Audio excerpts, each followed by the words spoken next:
At first, New at 6, the owner of this liquor store in Aurora says police failed him after his store was broken into twice in one night. Security camera footage showing that Hummer smashing through the storefront to get to the ATM inside, along with some expensive merchandise. That brazen theft has caught the attention of Aurora's mayor. Mike Kaufman was out at that store today. He says rising crime is a problem in everyone's neighborhood. We've got to be tougher on crime. We've got to be tougher on criminals. And if we don't, we're just inviting more of the same. This happened early Saturday morning at G&E Liquors near Iliff and Tower Road. Just a few hours later, the store targeted again. Kelly Worthman covers the entire community of Aurora, joins us live from that store. And Kelly, still a big mess out there.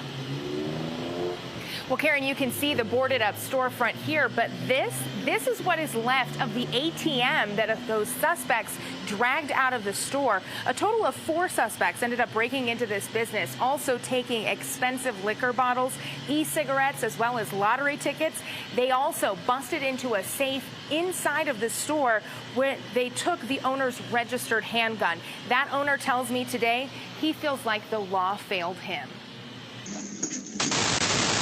In the middle of the night, a stolen Hummer is caught on camera, repeatedly ramming into a glass storefront. I thought I was watching a movie. But Giram Alamayu was actually watching 2 men breaking into his liquor store, even using a truck and chains to pull out the ATM. It was unbelievable. I never seen that kind of, mess.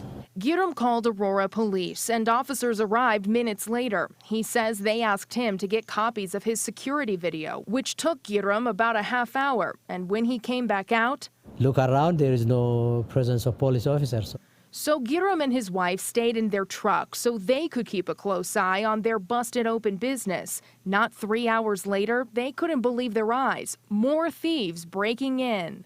So I called 911. I said, we were robbed earlier. Those thieves would get away too before police returned. The law failed me. This isn't the first time Giram's business has been broken into, but 7 years ago, he says the police response was different. That time we have officers stayed here. The detective came soon. They told us what to do. At this incident, they didn't tell us what to do. His small business is now in big trouble, forced to stay closed until repairs are made. And all Giram can do now is hope police can catch those responsible. Aurora should wake up and serve, the small business the way they used to. And Aurora police have issued a statement on this case saying in part, quote, "We understand there is concern that officers did not remain on scene or assist with boarding up the business.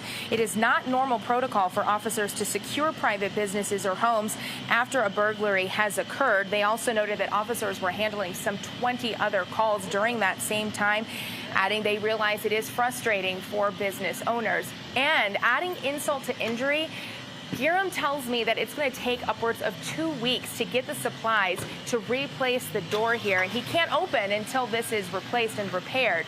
He says, though, he will reopen. He has to reopen, as that's his only option. Reporting live in Aurora, I'm Kelly Worthman, covering Colorado First. All right, Kelly, thank you. Well, Kelly covers all things happening in Aurora for you. She wants to hear from you.